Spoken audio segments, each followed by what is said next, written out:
Mezunların duasında, abidlerin ihlasında, yer ile göğün arasında la ilahe illallah, la ilahe illallah.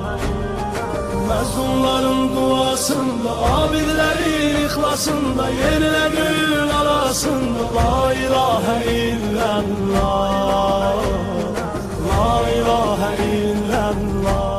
Mezunların duasında, abidlerin ihlasında, yer ile göğün arasında la ilahe illallah, la ilahe illallah.